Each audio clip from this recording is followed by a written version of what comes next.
Hey everyone. Hopefully, if you're watching this right now, you've already completed your quarantine survey.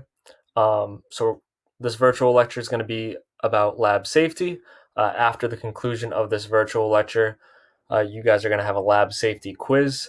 The reason why I'm doing this remotely and not discussing this in class is because I'm going to try my best to have us do some labs this year, but with all the restrictions that the state has implemented, and us trying to keep you guys as safe as possible, it's going to be hard to do labs in the classroom. So, that being said, I still want you to know basic lab safety.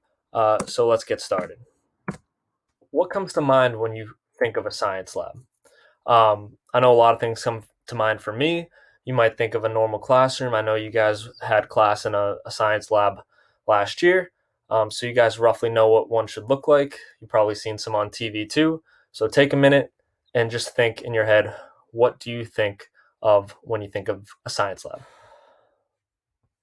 All right, so I'm going to go out on a limb and say that you guys didn't picture something like this. So this is obviously a lab it's pretty cluttered. Doesn't look super organized. I'm sure you guys are used to a lab that looks much more clean than this. This is a lab that you probably wouldn't want to do an experiment in, just because you always want to know where stuff is in case there's an emergency, and you don't want it to be too cluttered because the quality of your work isn't going to be up to par if your lab looks like this. Probably pictured something more along these lines. So as you can see, everything's nice and clean. These scientists, whatever they're working on, they're dressed in lab coats. They have hairnets, they have gloves on. So obviously, whatever they're working on, it has to be a clean sample. We won't go through these lengths in any of the labs that we do, but it's important to keep the lab clean when you're performing a lab, just so that your work is as top notch as possible. So as I've said previously in this video, it's going to be difficult for us to do labs this year just with the restrictions as of right now. Maybe later in the year that will change, but it's still important to practice basic lab safety. So the first thing that we need to be doing is we need to be mindful of our surroundings. We need to make sure that the workplace is clean and that there are not any obstructions before you begin work.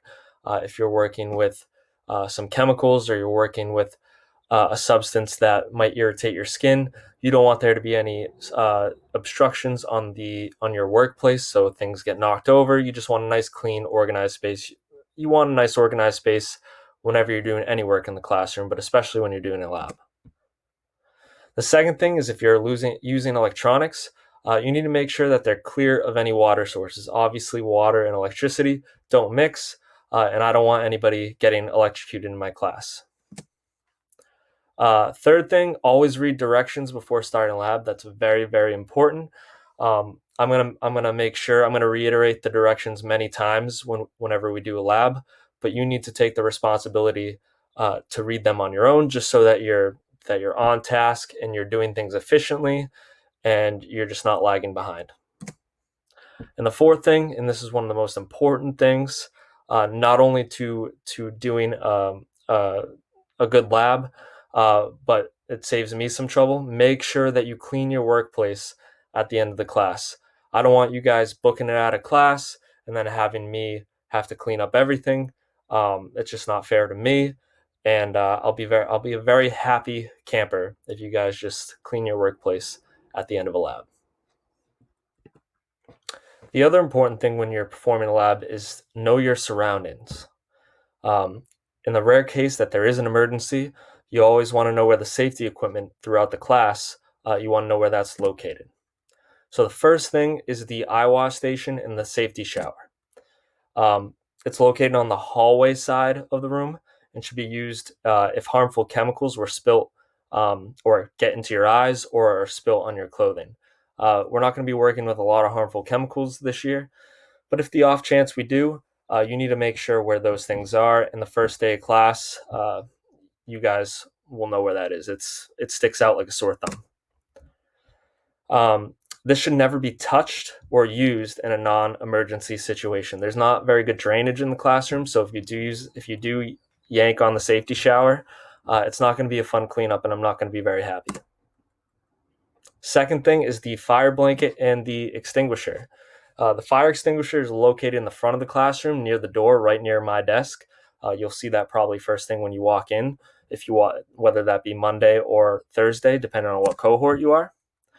And the fire blanket is located above the eye wash station, and this is needs to be used if an article of clothing were to catch on fire. So it'd be beneficial to know where that is, because if your clothes were to catch on fire, someone uh, should go grab that, throw it over you, and that will put out the fire. Um, if the first thing you should do if an article of clothing were to catch on fire, though, is to stop, drop, and roll. You guys were told that when you were young. You should do it right away. The fume hood. Hold on, let me move my face real quick because I have a feeling that it's going to be in the way. The fume hood, we're not going to use it a ton this year, but if we were doing a lab that with substances that produce harmful gases, we would do that in the fume hood. So maybe sometime this year I'll do a demonstration for you guys, and if that substance that we're working with creates harmful gases, I'm going to use the fume hood for that. Another important thing to remember is proper lab attire. So proper attire should always be used while performing a lab. Some things that you should be wearing or doing is if you have long hair, you should be wearing it back. If we're working with something that has an open flame, you don't want your hair draping down into that flame and catching on fire. I don't know if you've ever smelt burnt hair, but it doesn't smell good, let me tell you. Closed-toe shoes should be worn. So that means no Crocs, no Birkenstocks, no flip-flops, nothing like that should be worn on a lab day. And just for reference, if we do a lab, I will be telling you in advance, probably a class or two in advance when we will be doing a lab. So that way you have a chance to come to school with proper clothing. You need to avoid wearing loose clothing and dangling jewelry, just for the same reason that your hair should be tied back. If we're working with an open flame and you're wearing like a loose collared Tommy Bahama shirt, you need to make sure that that's not going to hang in front of that flame and catch on fire. If it does, though, make sure you use the fire blanket. Wearing gloves when handling harmful substances like certain chemicals or live specimens. We're not going to be handling a lot of live specimens this year, but in my prior teaching experience, I did a lab with earthworms, and I had my students wear gloves, because handling the earthworms without gloves on isn't very safe. And then most importantly, I'll get out of the way, I don't want to upstage Liam Neeson. You need to wear your goggles all the time. Doesn't want to cooperate, but safety goggles need to be worn at all times. Doesn't matter what lab we're doing, the safety goggles need to be on. The safety goggles are in a container in the front left, if you're facing the board of the classroom, and that actually the storage container that those glasses are in uses UV lighting to sanitize the classroom, so you don't have to worry about your glasses being dirty. The UV light's going to kill any bacteria, any viruses that are on those goggles. All right, and last but not least, we have some other general lab safety rules you should follow. The first one is that you shouldn't be horsing around during labs. This goes without saying. If people are working with harmful substances, you shouldn't be pushing one of your friends. That way something gets knocked over and someone gets hurt. Just shouldn't be happening. It shouldn't be happening in a normal class situation either, but especially in labs. Backpacks and lunch boxes should be put away in safe locations. You don't want someone carrying their materials to their lab station and tripping over your bag or your lunch boxes. That's another safety hazard, so make sure those are in a safe location. Never pick up broken glass. Alert me if something breaks. If we use beakers, if we use graduated cylinders this year, there's chances are someone's going to break some glass. It's not a big deal. We have plenty for that reason. But make sure you just let me know. Don't go picking up the glass on yourselves. I don't want you to get hurt. I'm gonna use the proper materials to pick that up. And if I get hurt, not a big deal.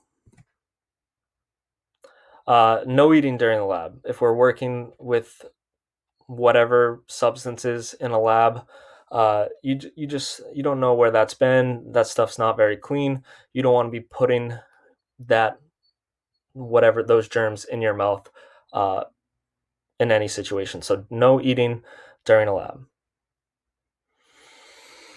And this also goes without saying. You shouldn't eat or drink lab materials or chemicals. Like I said, we're rarely going to be working with chemicals, but if let's say we're doing a lab that involves gummy worms, those gummy worms, you're handling those gummy worms with unwashed hands. They're on the lab table. You don't know, even though the tables are going to be sanitized this year, you still don't know what's on there. Just unless I tell you it's okay to eat something, which I probably won't this year, don't eat it. And finally, always wash your hands at the conclusion of a lab, especially if you're going to lunch immediately after. This is similar to the no eating during a lab. You don't want whatever substances that were on your hands to get into your body. It's just not a good idea. All right. So, and last but not least, always ask for help when needed. I'm never going to be mad if you ask me a question. I'm never going to be mad if you need help. That's what I'm there for. So just call me over if you need help. All right. So that's the conclusion of this lecture. There's a safety quiz to do right after this. It should be fairly straightforward if you watch this video. So try your best on it. If you have any questions, either get in touch with me on Google Classroom or shoot me a quick email. All right, good luck.